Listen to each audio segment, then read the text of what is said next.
हरिओम। आज 30 जुलाई है, 2025। भगवान टॉपिक ये ले रहे हैं कि जो मेरे भक्त है उनके प्रति तो मेरा अनुग्रह रहेगा ही। भक्ति के प्रभाव से भक्त के हृदय में मैं ऐसे प्रकट हो जाता हूँ, और कोई दुराचार भी हो वो मैं नहीं देखता।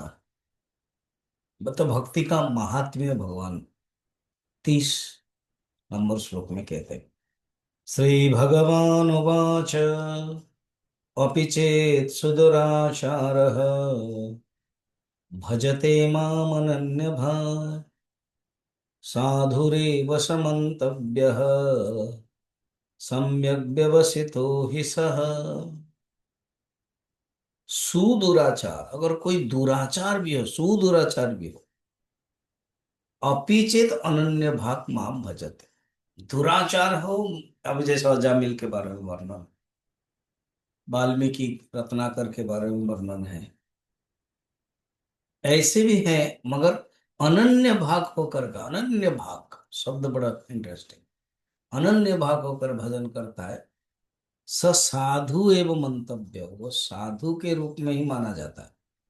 समझना चाहिए, मंतव्य माने समझना चाहिए। सम्यक व्यवस्थित वो ही है, क्योंकि वो सम्यक रूप में व्यवस्थित हो गया है। दृढ़ निश्चय कर लिया कि मैं उपासना के द्वारा ही, भगवान के भक्ति के द्वारा ही प्राप्त करूंगा।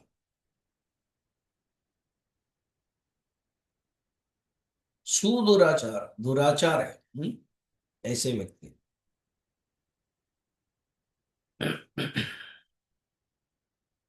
भगवान भक्ति दे देते हैं। भगवान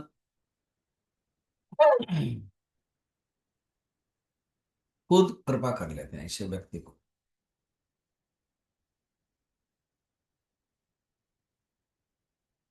दुराचार जो कभी भी अपिचेत शब्द है, अर्थात हो, ऐसे कोई व्यक्ति हो तो भी।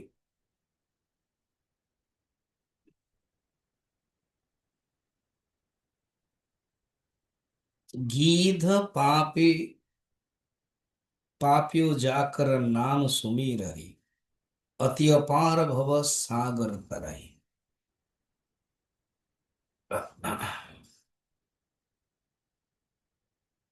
अर्थात जो भगवान का नाम ले लेता है, पापी भी हो तो भी वो प्राप्त कर लेता है भगवान को। भगवान वाल्मीकि रामायण में भगवान राम भी कहते हैं, सकृदेव प्रपन्नाय तब अस्मीति च याचते। भगवान कहते हैं अगर कोई एक बार, सकृत माने एक बार मेरे मेरे प्रति समर्पण कर लेते हैं और मैं आपका हूं करके बोल देते हैं, याचना करते हैं, अभयम सर्वभूतेभ्यः, मैं उनको अभय दे देता हूं। ददामी एतत् व्रतम मम, ये मेरा व्रत है, समझ लो। भगवान खुद कहते हैं एक बार अगर कोई मेरा बन के आ जाता है ना, तो फिर भगवान मना नहीं करते। जो समर्पण कर लेते हैं, यही तो विभीषण का प्रसंग में भी आया। भगवान सुग्रीव कहते हैं प्रभु ये शत्रु का भाई है, इसलिए हमको देख करके करना है। मगर हनुमान के प्रभु ये आपके शरण में आया है। ये वाक्य बड़ा प्रसिद्ध है। सकृदेव प्रपन्न है, तो विभीषण के लिए लगता है एक बार भी कोई समर्पण करता है, प्रपन्न शरण में जाता है, तब अस्मि इति याचते, और याचना करता है मैं आपका हूं, प्रभु मुझे रक्षा कीजिए। अभयम सर्वभूतेभ्य, मैं उनको अभयत्व दे देता हूं। ददामी एतत् व्रतम मम, उनको मैं अभय दे देता हूं, ये मेरा व्रत है।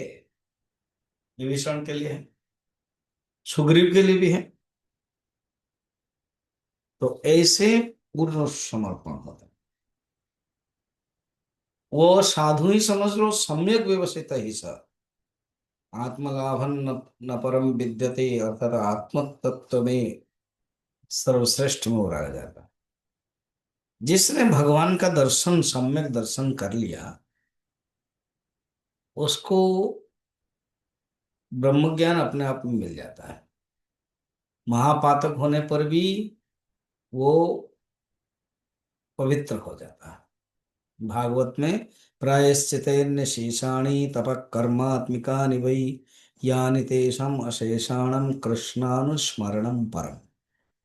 यदि कुर्यात् प्रमादेन योगी कर्म विगर्ह्यतम् योगेनैव देहदेहं यन्यत् नान्यत् तत्र कदाचन स्वेषु अधिकार्यानिष्ठा सगुण परिकीर्तितः विपरीतस्तु दोषः स्यात् उभयोरेष निश्चयः। भगवान कहते हैं, इस प्रकार के कोई निंदित कर्म भी कर ले, मगर मेरे प्रति समर्पण कर देते हैं, तो वो गुण दोष से परे चला जाता है और मैं उनको ले लेता हूँ। जैसे छोटा बच्चा कोई गंदगी कीचड़ में है, गंदा हो गया, और माँ के पास आता है, तो वो माँ के गोद में आता है, तो माँ मना नहीं करते हैं। कीचड़ भी माँ को कुछ नहीं करते, इस प्रकार के। तो भगवान कहते हैं, ऐसे जो अति पाप प्रसक्तोपि ध्यायन नमिषच्युतम, कोई बहुत बड़ा पापी है मगर ध्यायन अच्युतम, अच्युत को अगर ध्यान करता है तो वो शुद्ध हो जाता है। सम्यक व्यवसित ही सह, ये बताते हैं। वैसे होने से उनके अंत में क्या होता है, भगवान अगले कक्षा में देखेंगे, जो कल हम देखेंगे। आज इतना ही।